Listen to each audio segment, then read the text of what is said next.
सबसे पहले आपने इस वीडियो को क्लिक करा है सेफेस्ट स्कोर जानने के लिए, पर उससे पहले आपको 3 स्कोर और जानने चाहिए कि आपके स्कोर्स में ये 3 टाइप की वैरायटी क्या क्या होती है। सबसे पहले आपका आ जाता है आपका खुद का किया हुआ number, that is called what, raw score. आप जो भी मार्क करके आए हो उसके बेसिस पे आपको एक स्कोर मिलेगा।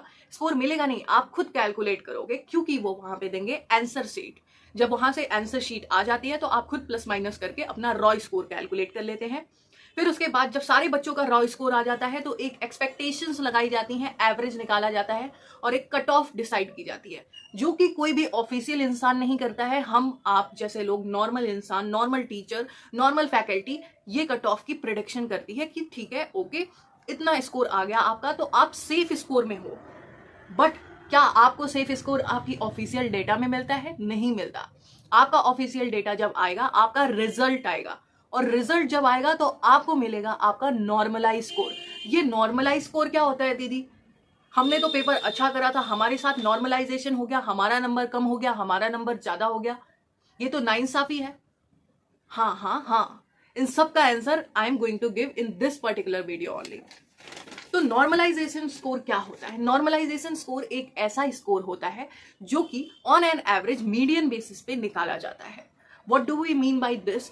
इसका मतलब होता है जैसे आपका सीयूईटी का एग्जामिनेशन इतनी शिफ्ट में कंडक्ट हुआ है तो सारे शिफ्ट के बच्चों के पेपर को सामने रखा जाएगा एंड देखा जाएगा किस शिफ्ट के पेपर में कितने बच्चों ने कितना स्कोर करा है। अगर एक शिफ्ट का पेपर ऐसा है जिन बच्चों में जिस शिफ्ट में सबसे ज्यादा स्कोर आया है, दैट मीन्स उस शिफ्ट का पेपर इजी था इन कंपैरिजन टू ऑल दो शिफ्ट जो विच आर कंडक्टेड आफ्टर और बिफोर दैट शिफ्ट। ओके, तो व्हाट टू, इतना कॉम्प्लेक्स नहीं करते हैं, सिंपल सी बात करते हैं कि जिनका पेपर इजी आया था उनके नंबर कम हो सकते हैं और जिनका पेपर टफ आया था उनके नंबर बढ़ सकते हैं। This is the simple game what we play in normalisation.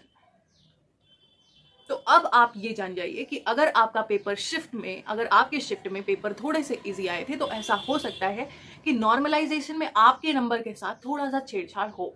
Okay, so what do we mean by थोड़े से छेड़छाड़? दीदी क्या मेरा नंबर 2.5, अगर मैंने स्कोर कर लिया है 230, तो क्या ये कितनी लिमिट तक नीचे जा सकता है? इसकी लोअर लिमिट क्या है, इसकी अपर लिमिट क्या है? बहुत सारे चैनल आपको मिलेंगे जो आपको नॉर्मलाइजेशन के नाम पे डरा देंगे, बट सिंस मैंने भी ये एग्जाम दे रखा है तो मुझे पता है कि नॉर्मलाइजेशन में इतना कुछ नहीं होता है, तो बहुत ज्यादा डरने की जरूरत नहीं है। अगर आपका शिफ्ट इजी आया था तो आपके नंबर में फ्लक्चुएशन देखने को मिलेगी, दैट इज कंफर्म। बट कितने नंबर की मिलेगी? ज्यादा से ज्यादा 10 से 15 नंबर, दैट्स इट। 50 नंबर कभी किसी के कम होते हुए मैंने नहीं देखा। मेरे खुद के क्लासमेट्स थे, मेरे उस क्लास में लाइक 150 से 200 बच्चे थे, 150 से 200 बच्चों में मैंने तो नहीं देखा किसी का भी 50 नंबर कम होते हुए। सबसे ज्यादा किसी के 6 नंबर कम हुए, किसी के 5, किसी के, और मैं पर्सनली खुद की बात करूं तो मेरे 15 नंबर कम हुए थे, दैट्स इट। लेकिन क्या नंबर बढ़ते भी हैं? हाँ, नंबर बढ़ते हैं। मैंने नंबर बढ़ते हुए 25 नंबर बढ़ते हुए देखे हैं। तो नंबर जब बढ़ते हैं उसका ज्यादा क्राइटेरिया मैंने देखा है, कम होते हुए लोगों का कम देखा है। तो इसमें बिल्कुल भी डरने की जरूरत नहीं है कि दीदी what we can do now, अब तो नॉर्मलाइजेशन में नंबर कम हो जाएंगे हमारे। अच्छा, नॉर्मलाइजेशन किन बच्चों पर अप्लाई नहीं होता है?